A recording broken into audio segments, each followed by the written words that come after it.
There we go. Hello, everyone. Welcome. Thank you for joining us today. Good afternoon, good morning, depending on where you are coming from. And we're so excited to be here to talk to our three wonderful panelists.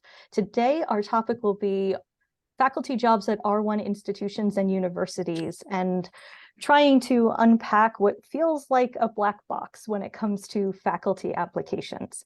My name is Jessica Noviello. I am the lead for this program, the Professional Advancement Workshop Series, or PAWS. And I want to first start by acknowledging the support from the NASA Astrobiology program and Mary Wojtek, Melissa Curvin-Brooks, and Sean Domingo-Goldman for making these events happen.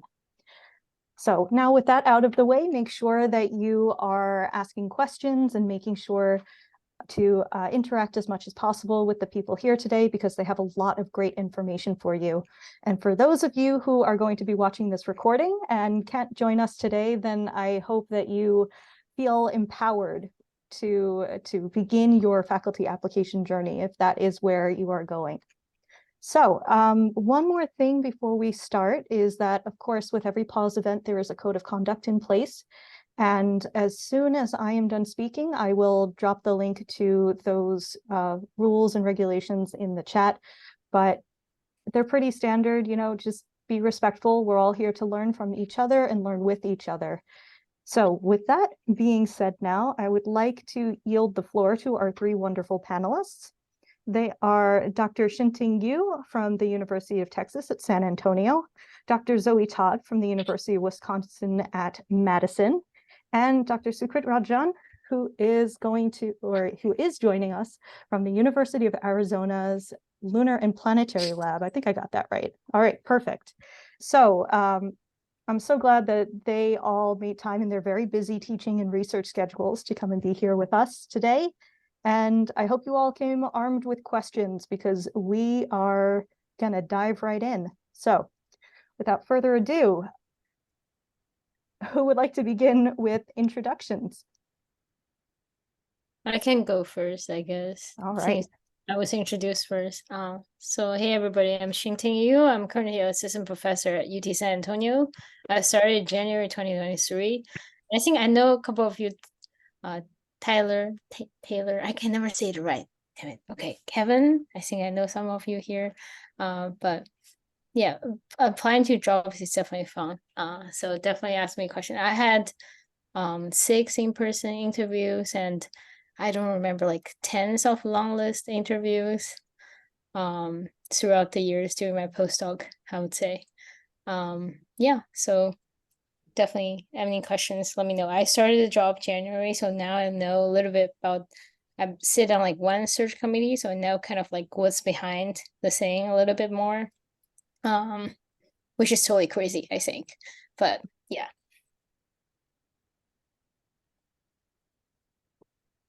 Cool. So maybe I'll jump in and introduce myself next, if that's okay. Okay. Yeah. So hi, everyone. My name is Zoe Todd. I started at the University of Wisconsin-Madison about a month ago.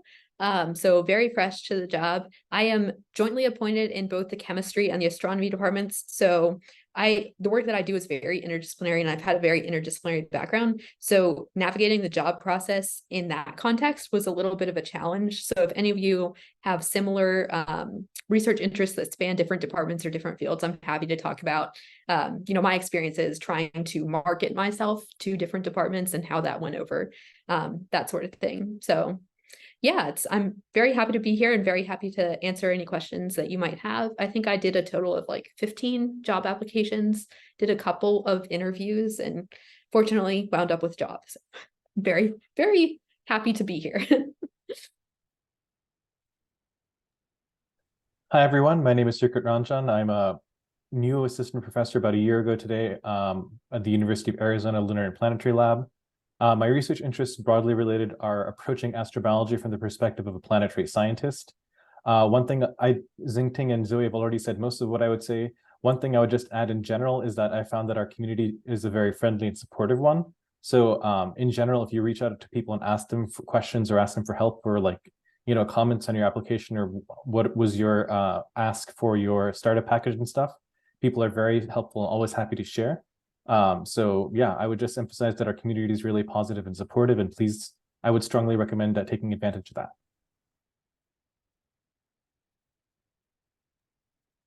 I feel like we hit the ground running with like all of the things that we could possibly ask about. So everyone make sure you're using the Slido link to get questions in. I don't see any at the moment. So I guess that means I get to ask some questions of my own. Oh, there Lucky is me. there actually. I saw Oh, you one. see one. Oh, there we go. How many years were you a postdoc before becoming a faculty? That is a great place to start. I think for me it was 3 years, even though I delayed my job for half a year, so 3.5 years of postdoc for me total. Yeah, so I was applying in my second year of a postdoc, got the offer in my second year and accepted that, and then deferred for a year because I had 3 years of postdoc funding. So I was a total postdoc for 3 years, but had the job after year 2.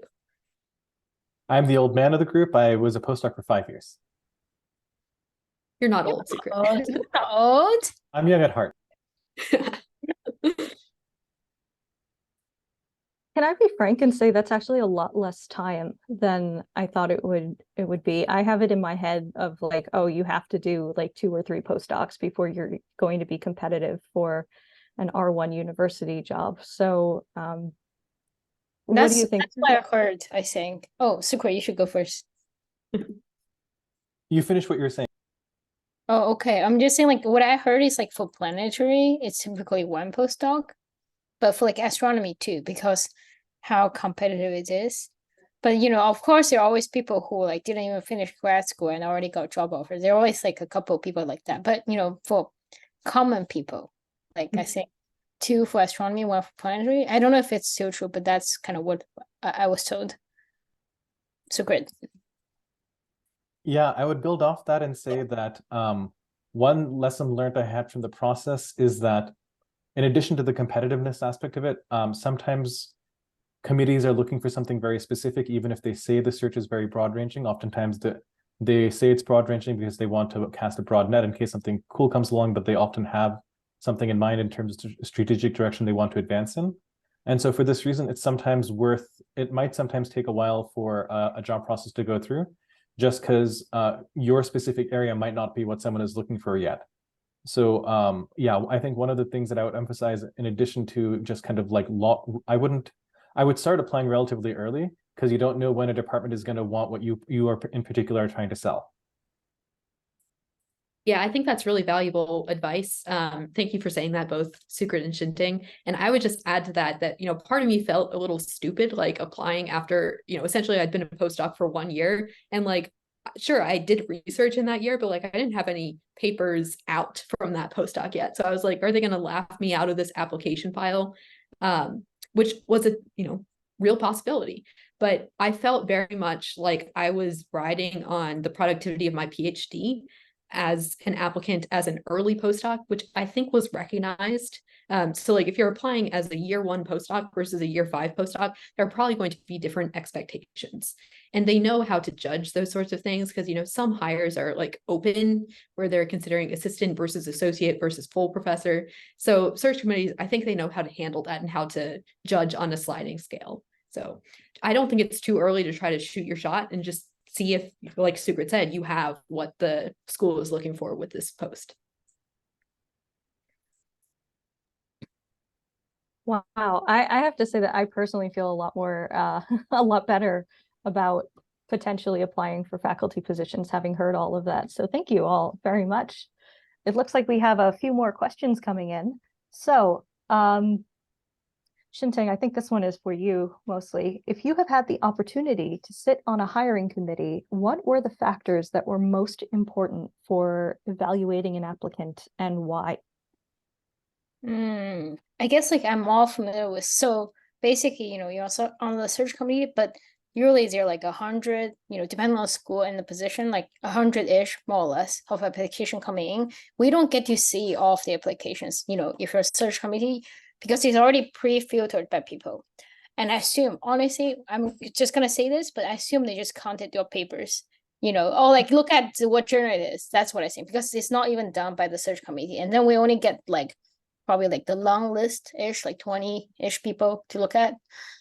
I guess then there'll be like 5 people that comes up like faculty interviews.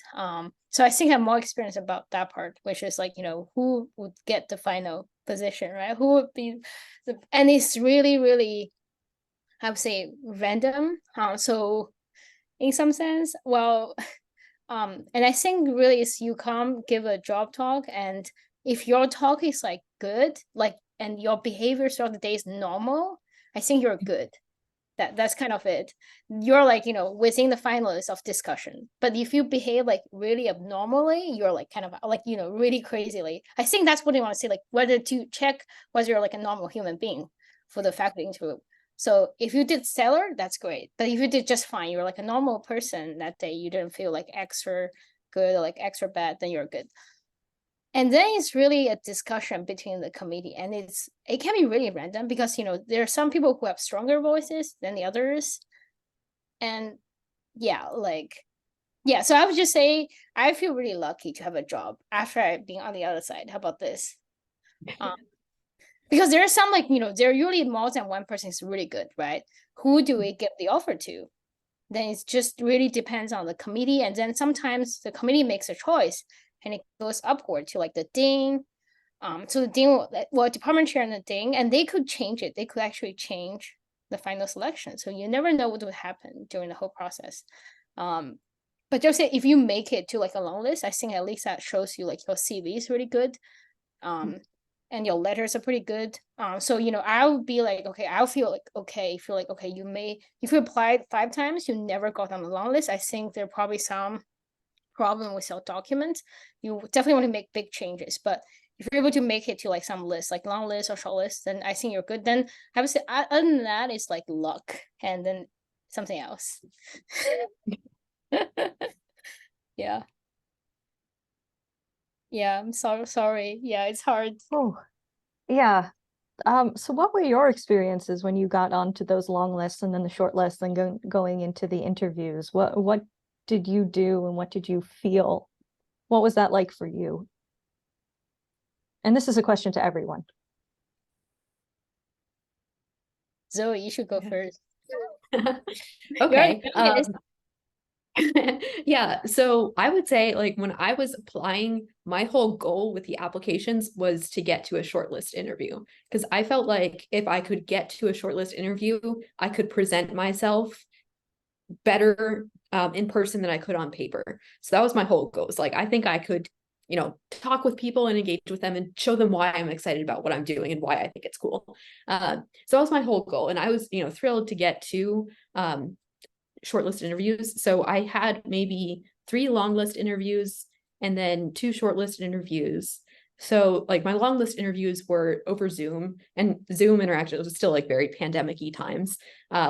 So those interviews are a little bit, less productive, I think, than when you can get in front of people and give like a talk on your research, because it's, a short, 15-minute, 20-minute interview or something like that. So my long list interviews, I did not get selected to go to the next round in general, except for one of them I did get to the short list, and then the other one I went straight to a short list. They must not have long listed and done interviews at that point. So then I did my shortlist interviews, and I felt like they went okay, and I did myself justice and tried to present myself well. And ultimately those interviews did culminate in offers from both of those places. So, take from that what you will.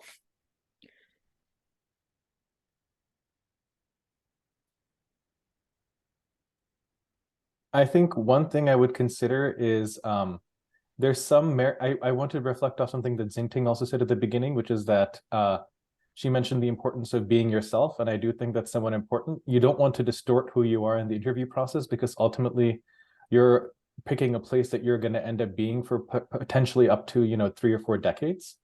So it's worth it to make sure, like, it's good for both your colleagues to know who you are and you to know who your colleagues are in an honest way, because that'll enable a good match. And I think throughout this process, it's worth keeping in mind that although the job process on the kind of research position side is really quite brutal, the skills that all of us have generally are really quite in demand, and there's a bunch of things we can do elsewhere. So it's only worth doing this if we're having fun or it's personally satisfying for us. So it's good to not compromise on that, in my opinion. And also, sorry to jump in again, but to build off something Sucrit said, it's not just their chance to interview you, but it's your chance to interview them. And I think like asking thoughtful questions and that sort of thing can be really useful for them to actually understand, like, hey, are you engaged in this? Like, have you done your research on this university? Do you actually want this job? That sort of thing.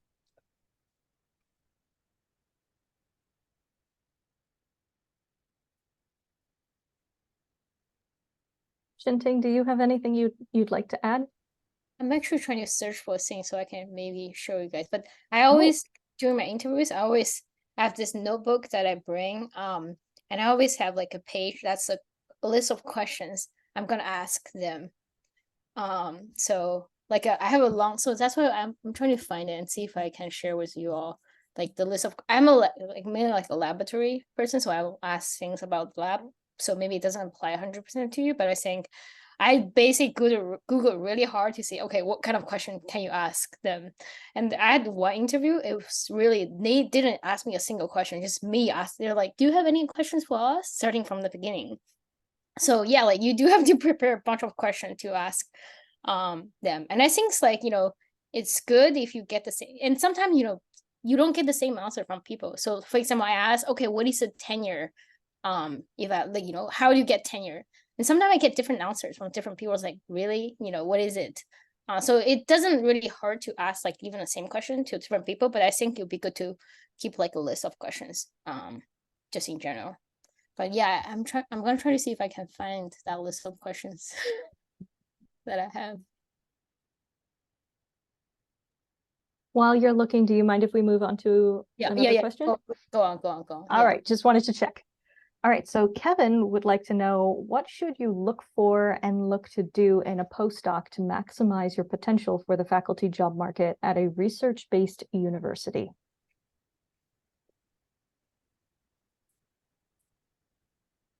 I'm happy to, or sorry, Sucrit, you go for it. Go ahead.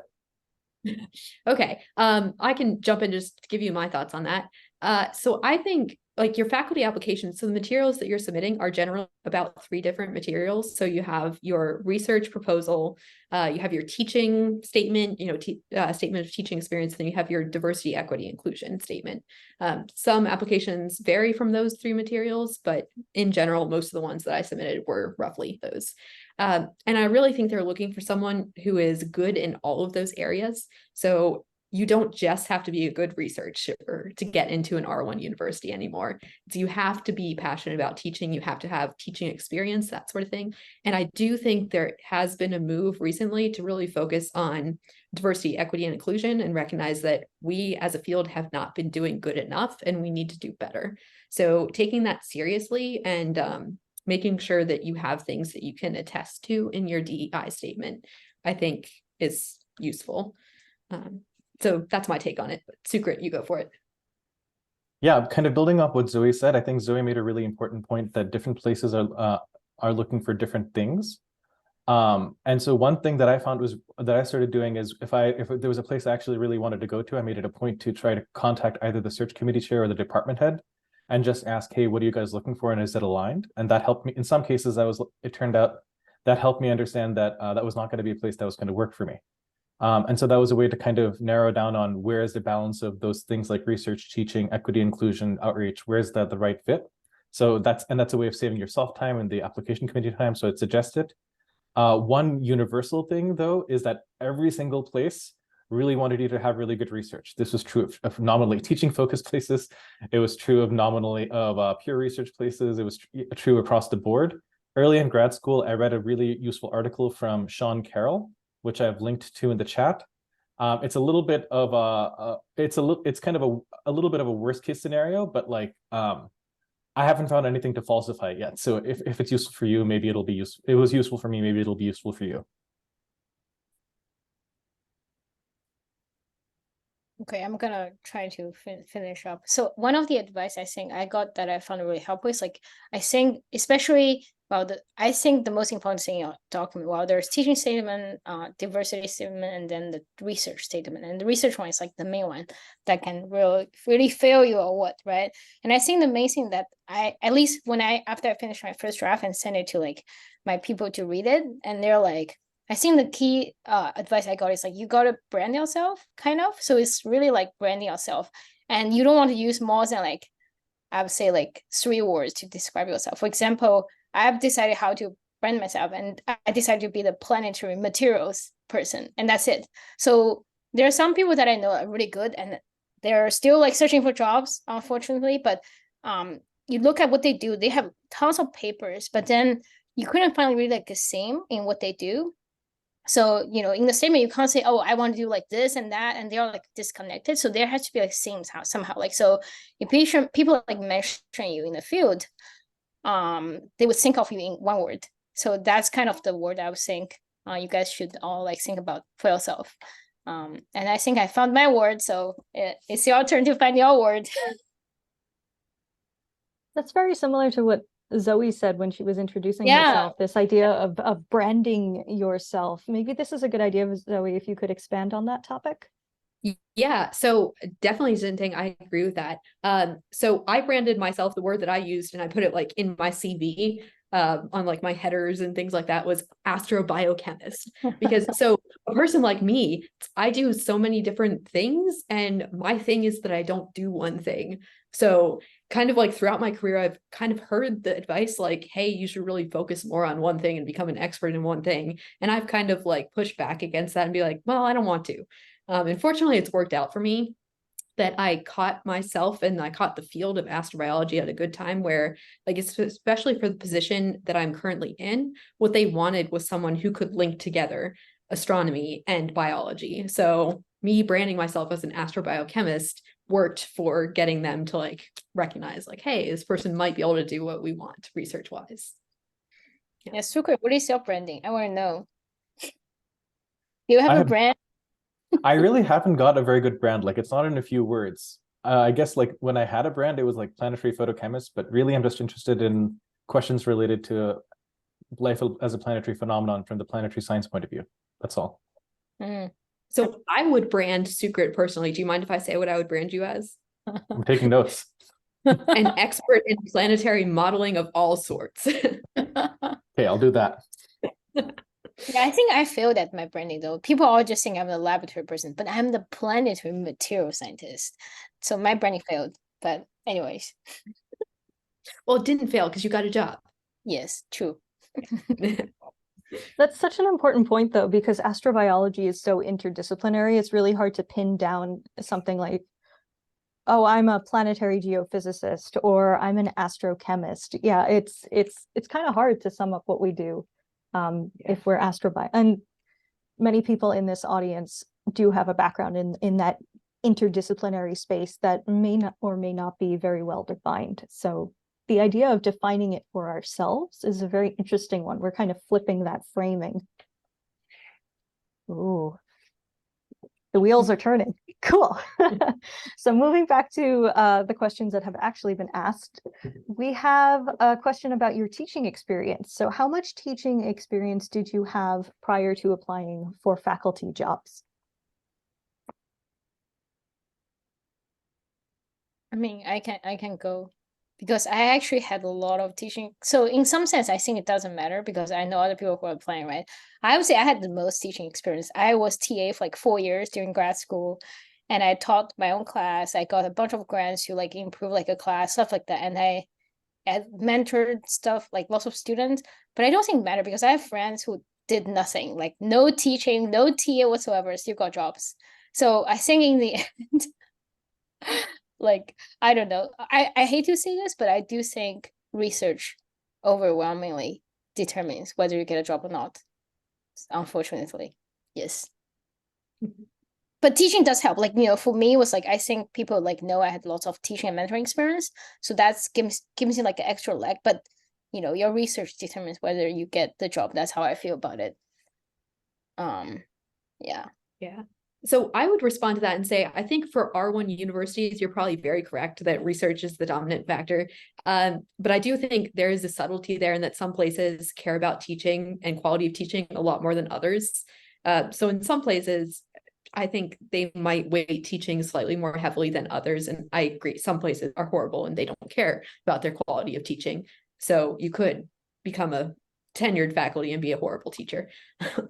But I think there are places that do care about it a little bit more. So yeah. And my teaching experiments sound similar to Xinting's. And I was a TA for 4 years, and I had the opportunity to design and teach my own class through the summer school. So I felt like that was really a good thing to have in my application. Like, hey, I designed and I taught my own class, and I was the instructor of record here. Because otherwise you might be able to, like, oh, is a TA just grading? People might not know that. So for universities that liked teaching experiences, I think that helped me also distinguish myself in an application. Yeah, that was also the advice I was given, is that the delta function difference is, have you designed and taught your own course? So I didn't do that. I was a TA a few times, and then I did some pedagogical training and instruction and inclusive teaching and stuff like that. And that's roughly what I had going in. One test that you can use to help you kind of figure out from a distance whether how strongly teaching is going to be valued is where the department gets its primary revenue streams from. In some departments, for example, many chemistry departments, the primary revenue streams are teaching. Like the department earns a lot of money because students need to take chemistry classes in order to get like almost any major. And so teaching is going to be more valued there. Other places which have less of a teaching commitment, they get more of their money from research grants. Teaching is going to have a comparatively lower role overall. So for the record, we did do a panel just like this, but with a focus on teaching universities earlier in the summer. So I thought I would hear like different answers, but no, I think I hear the same kinds of answers of like, there are many opportunities for more teaching experience, but even if you don't have it, just propose what you have and see where it goes. So that's very interesting. I find it interesting anyway. All right. So when you started, here's a question. Did any of you negotiate about the balance of research and teaching, particularly at the start of your position, e.g. having a teaching release or something similar? So yeah, that's a good question of like, do they throw you into teaching everything right away, or do you have a bit of a ramp up period? This varies strongly by department. So like in my department, everyone gets a year's teaching leave right at the very beginning. And you can negotiate for that as well. I didn't particularly negotiate for that because I was negotiating for other things. I kind of like teaching, so I'm looking forward to that aspect of the job. No, really? Yeah. So great. Oh, sorry, go ahead. I just started teaching this semester, so I got 1 semester of teaching leave. And I thought the same. I wanted to teach, but now I'm teaching this semester. That's not what I think anymore. Yeah. So in my case, sorry, somebody else talking? No, go ahead. Yeah. So in the negotiations that I had, definitely teaching release was one thing you could negotiate on, and most places offered at least 1 semester. So my current position, the negotiation was 1 semester of teaching release pre-tenure. And so I voluntarily chose to teach my first semester because I thought like, oh, I just want to, I miss teaching and I like teaching. So I wanted to get started on it. And yeah, I felt like there would be a more valuable semester to be able to have extra time later on. Yeah, so I'm teaching right now, which is fun and a lot, but you might be able to see office hours work on my whiteboard behind me that I'm traumatizing chemistry majors with thermodynamics. Good for them. Not until junior year. So yeah, I have a question about teaching then. When you first come in, are you handed a class, or did you get to come in with an idea and say, hey, I want to teach this my first semester? So how did that work?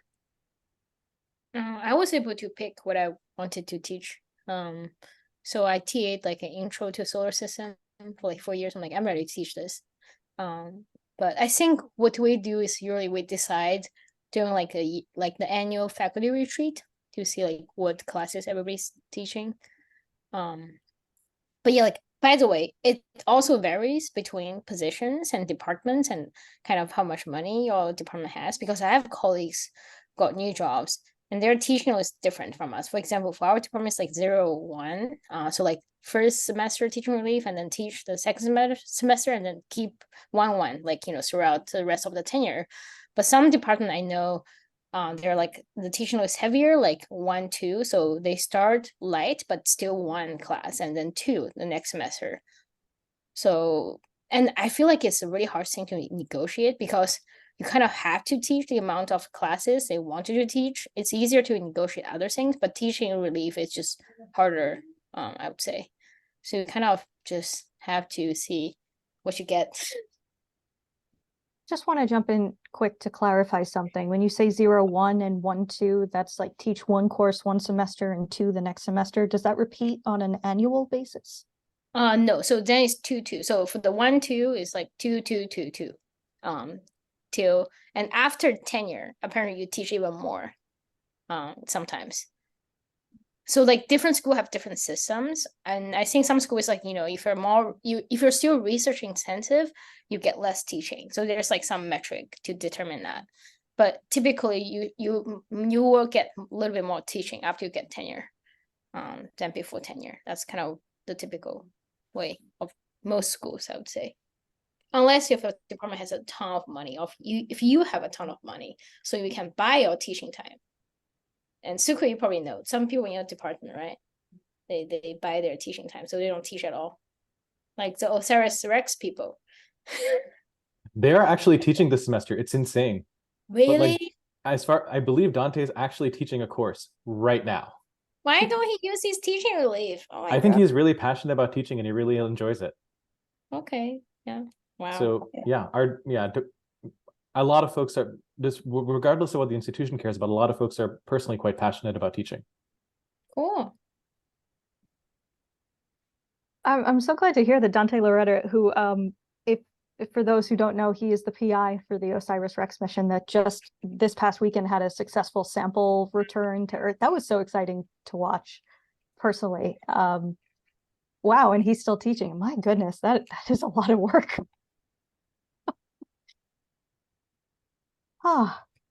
Zoe, we kind of, oh my gosh, sorry, Secret. Oh yeah, kind of continuing along the circle and just answering the question you raised. Like, again, different departments have different approaches to this. My department is trying to be a little bit more intentional about its teaching thing and trying to teach things for which there's high demand. So we're trying to move away from teaching very small, hyper-specialized classes that may only be of interest to a few students and do things that are more broad interest. So from that perspective, I would say that the scope for teaching individual class, like, this is my research, let's learn about my research classes, has gone down, and we're trying to teach things that have broader relevance. And for me, that's actually been a lot of fun because I enjoy feeling like I'm generating value for students, for a broad cross-section of students. And it's also fun in the sense that, well, it's helpful in the for getting started in the sense that oftentimes, again, faculty are our community is very collaborative and supportive. All the previous faculty are always willing to share their slides and their course materials and all their insights with you. So it gives you a place to get started. So you don't necessarily have to start from scratch. Yeah, I would echo that. So like my conversation coming in with teaching and choosing classes was, I sat down with the chairs of the teaching assignment committee or whatever it is here. And they had a conversation like, okay, which classes would you be comfortable teaching? Which classes would you be most interested in teaching? And then kind of aligned it with their, what needs to still be filled. And like originally they were trying to give me PChem lab. And I was like, I don't want to teach PChem lab. That sounds horrible. But they were like, oh, it's so easy. The lab director does everything. But I kept saying no. and they let me not teach PChem lab. Yeah, I volunteered to teach thermodynamics, the lecture class instead. And they were happy to, flip that around and accommodate that. And again, everybody's been super kind in sharing notes and materials. So it would be an unmitigated disaster if I had to come in and like create an entire class. And try to teach it from scratch. But yeah, everyone's been very nice to share that material along. Yay, we stand collaborative departments over here. Yes. So how did your total workload change from postdoc to faculty? I feel like secret that was it goes up a lot. Is that Oh true? dear. What that was? It's So- insane. Oh, The total amount of work goes up, but it's, in my opinion, almost entirely compensated for by the fact that the endless ennui of what am I going to do with my life? Where am I going to be next year? Who knows? That part at least goes away, which frees up a lot of like, I feel, mental energy and brain cycles to like spend on your work. So I don't know, like the total amount of work I have to do has jacked up. In particular, the amount of like service stuff I'm doing is increased. Obviously, teaching is going to be something that's increasing. Funding is a new thing. So you have an overwhelming amount of work to do. You can't actually do all of it. Someone told me that being a pre-tenure faculty is learning to do a bunch of jobs really badly, and just being satisfied that something is happening at all, except for your research, which has to be grade A. And that so far has held pretty true for me and the folks that I've spoken with. So yeah, the amount of work goes up. You have slightly less ennui. So for me, it's still a net positive. And you just do the best you can every day. Yeah. You're like me last semester, so good. I can tell you haven't started teaching yet. So it's really funny. So I didn't teach my first semester, right? So I think it was just fine. It was like I was like a super postdoc, you know. I wrote grants when I was a postdoc, so it was like the super postdoc who do everything again. And I met Ted Tomachak, who is already like a faculty for like 3 years at University of Maryland. So I was talking to Ted. I was like, hey, what's your like working hours like? He's like, I work 80 hours like a week. I was like, what? I was like, what the heck? I don't want to work 80 hours a week. He's like, that's what it is. I'm like, no, I don't work 80 hours a week. And then I started teaching this semester. Yes, I work 80 hours a week. Yes. It just, especially I guess if you're teaching, you know, even if it's like something you have materials of, you still have to prepare the classes. It's a lot, especially if you add on that extra teaching. And yeah, it's it's not so great. I don't know about you, Zoe, but that's my workload. Yeah, so I would say I think my workload, well, I would put it this way, that like the number of emails that I've gotten since starting as a faculty has increased by, you know, an order of magnitude. And I think my students are still afraid of me, and don't realize that I respond to emails very quickly. But if they ever figure that out, or like next semester when I'm teaching Gen Chem, it might increase another order of magnitude because of students. So yeah, in terms of like actual hours, I am still not working as crazy hours as I was during grad school. So that's something. But yeah, no, I mean, it is a lot of work, and it's less like time that you have to yourself. There, as Sukrit mentioned, like it's a lot of service, or it's a lot of, you know, just dealing with the volume of emails that you get.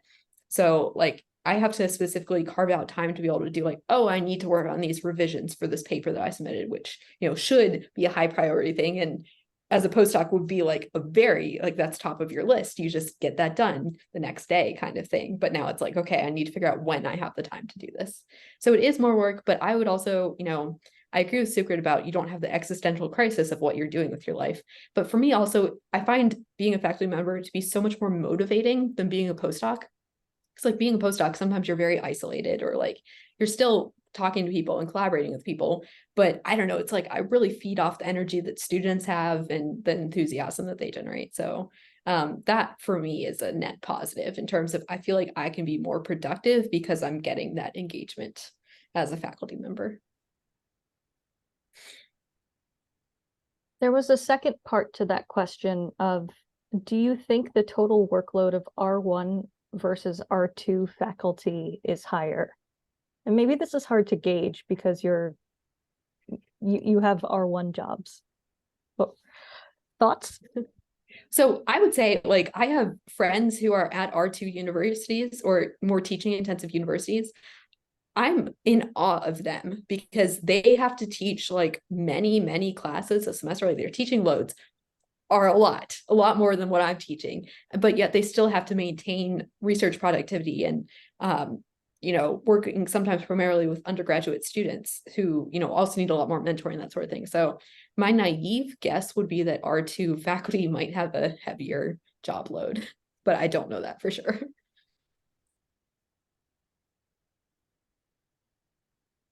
Yeah, when I've talked to folks at different roles, like the total amount of work adjusted for like risk and volatility appears to be conserved. I don't think there's any difference. It's just what are you working on? But you have to teach, right? Yeah. Yeah, so like the distribution changes a little bit. See, you haven't started teaching yet. That's what I'm gonna say. Yeah, Sukrit, who is our veteran, who's been at the job for a year. Yeah, how do you get, yeah, it's so nice you got a whole year of teaching leave, so yeah. I got lucky. Yeah, but yeah, that goes to show how department dependent and university dependent that sort of thing is. There was another question going back to the actual applications and interviewing. Do you get informed if or when you get to a long list versus a short list? Is that typical? So I think Sure. for a short list, sorry, did you want to go, Sukrit? Okay, like for a short list, they kind of have to inform you because generally that's an interview that's in person. So by context, even if they don't say you're on the short list, you know you're on the short list. And sometimes you can figure out like who else is on the short list or how many people are by looking at seminar schedules and things like that. In terms of long list, I think it really depends on what format their long list is. So some places that I applied to, if their long list was a Zoom interview, then a lot of times you'll get told like, hey, you're on our long list to do a Zoom interview. This is the format of it. But other places has a long list, which was just requesting letters, or they might have had another, long list process that, then maybe those applications got sent out and read by a longer or a larger group of people on the search committee, but they wouldn't inform you at that point. And like the request for letters also was not conveyed to me like, oh, hey, you're on the long list because we asked for your letter. They just went to the letter writer and asked for the letter. But you can ask your letter writers to let you know if they get letter requests. So that you can back channel it a little bit. But some places they don't even do that. Like they put you on a long list without, and they've requested your letters already, so you have no insight.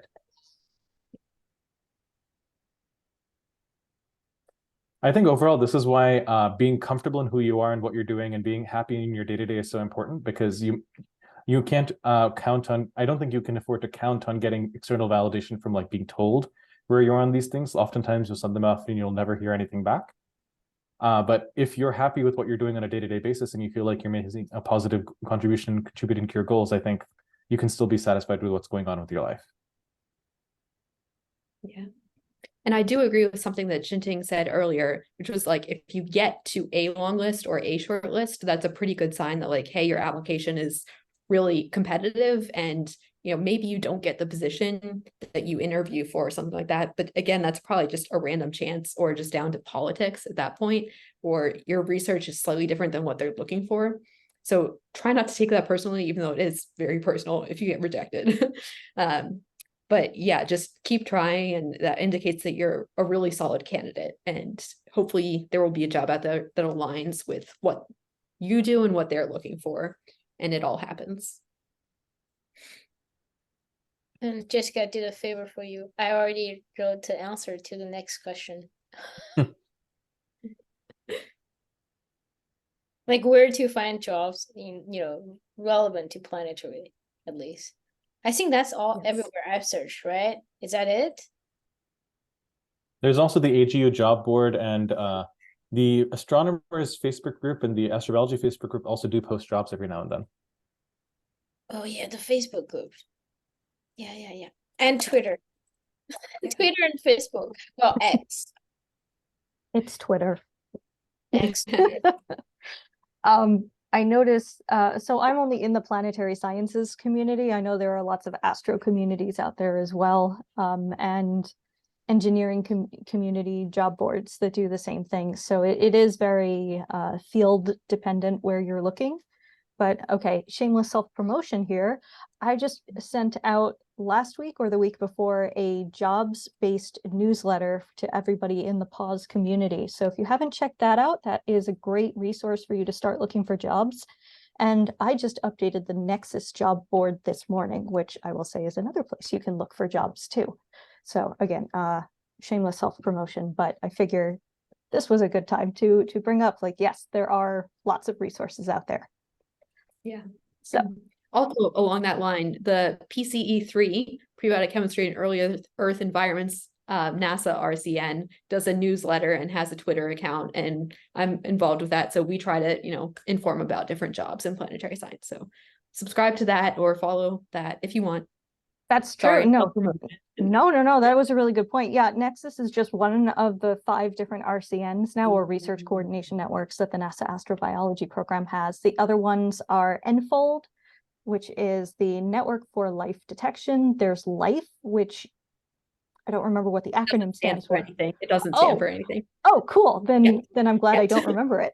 So that focuses on like early cells and multicellularity. So like beginnings of origins on Earth. There's PCE3, which is prebiotic and early Earth environment, prebiotic chemistry and early Earth environments. And then, oh my goodness. Oh, right. And then the last one is NOW, which is the Network for Ocean Worlds. So there are lots of different places you can go. I'm pretty sure every one of those has a website except for maybe Life. I'm not sure if they've gotten it up and running yet, but yes, go check those out too. All right, 2 more questions on the Slido. Let's see if we can get to them in 12 minutes. We got this. All right. Do you have suggestions on how best to navigate job applications to different programs, given many of the communities have interdisciplinary backgrounds? So we kind of touched on this earlier.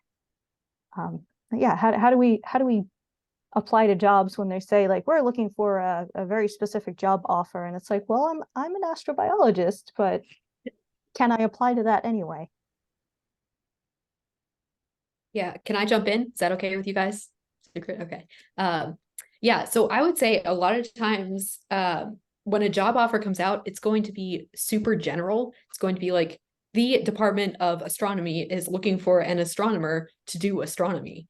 And you're like, really? Because you know that they have an idea of like, do you want stars or do you want galaxies, that sort of thing. So a lot of times they're much more general than is useful for you to know if it's a relevant fit. So I think they're, like Sukrit said, reaching out to the search committee and seeing what they're looking for could be useful. I did not do that in any of my applications, but perhaps I should have.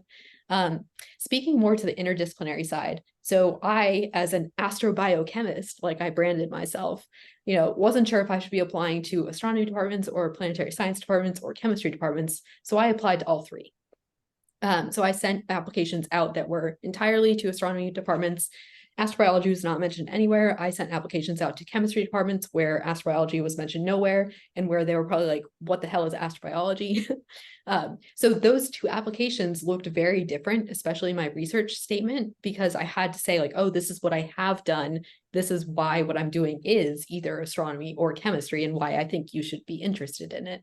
So I think being able to know your audience enough to know how to speak about yourself and just pitching it. And a lot of times you never know if they're going to be receptive to it or not. So you can try, and the worst thing that can happen is you never hear back from them. And if you never take that shot, you're never going to get a job potentially. So I would say always apply and just see how it goes from there. And it's free. You don't have to even pay. It's not like grad school. Yeah.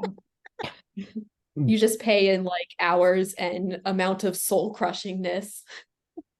But I think Zoe brings up sorry, go ahead. Oh, I'm just so actually my experience is the opposite. So Zoe, you actually tailored like you change your application for different places. So yeah. I don't know if you guys have this question, but I had this question. It's like, should I change my application if it's like a position that's kind of different? And the advice I got, and I think it kind of worked out. I didn't change a single thing. So I had the same application for all the 30 schools I applied to. All of them. Yeah. I only changed the name of the schools. And there's one I didn't even change. And my friend is someone I know is on the search committee. He told me, it's like, you didn't even change the name. Like for our school, it's like, oh shit. I guess that's why I get the lowest. But make sure you change the school. But the advice I got is basically, if what they want is not to you, even you can tailor your application, right? But that's still not mainly what you do, then you're not gonna get the job. But if they don't really care, they just want you, they don't care what you do. So in some sense, I think changing it is fine, if that makes sense. Because if they're fine with what you do, just leave it. And that saves me a ton of effort, because every time I just submit a job, I applied 30 places, because all I need to change is the name of the location, which I failed sometimes, but at least that worked for me. So I hope that's going to be helpful for you guys. Yeah, I wanted to just kind of emphasize what Xingting said. I think that it makes sense to If there's a place you really particularly want to end up and you already have a dialogue with them and you know something's working out, it makes sense to maybe personalize that more. But a lot of places, like, they're already looking for something super specific with maybe they haven't explicitly said. So what matters is just getting your name in there and into consideration. And so if you place, like, early on, I would spend a lot of time on each application. I'd spend multiple days. And in reality, like, now that I've been on the other side of the process a little bit, I see that actually doesn't do anything for you. People don't care about your individual word sculpting. They don't care about the alliteration you're engineering there. They just want to know, broadly speaking, are you filling the bin that they think their department needs to expand into in a strategic way or not? So, like, to me, it seems more important to just get an application in there compared to, like, making it super ultra duper perfect. Yeah. So I really like what both of you guys said there, and I agree there's definitely value to that. And I certainly was not spending 2 weeks before sending an application in every application and like tailoring to the specific words. But I did have my astronomy department application versus my chemistry department application. And then you modify and you change the school names. And I was terrified of not changing the school names. So I agree with all of that. But I do think there's something to be said too, is like you're going to be one application in a pile of 50 to 100 or several hundred or something like that. So while yes, you know, broadly, if they're looking for what you do, and that just gets you in the bin, I agree with you, Sukrit, that that's probably the most important thing. But I think there's also something to be said for, can you make yourself stand out in that, you know, they're just scanning through applications, and you know, if you can make yourself stand out to someone who ordinarily you would not have stood out to, and you can just get through to the next round of selection, sometimes that can be enough to maybe get you an interview that you would not have gotten otherwise, or something like that. I don't know. I've never been on a search committee for a faculty position, so I could be wrong. I definitely agree with Zoe, and I think that's one of the places, sorry, promise I'll stop in a moment, but I think that's one of the places where calling the person can help a lot, and talking to someone. And I think that's particularly important if you have a name that's kind of foreign sounding or is not conventionally European, because one of the background questions that I discovered is people often are wondering, like, are you going to be a good cultural match, or are you, one department mentioned that a concern that they had with my application was, would I have a very strong accent? Would it be hard for folks to understand me? And so, like, it's good to understand that early on, so maybe you don't invest energy into a place that's not going to be a good fit for that reason. But if you meet those criteria, it's also good to have that conversation so you can see that they can see that you meet those criteria.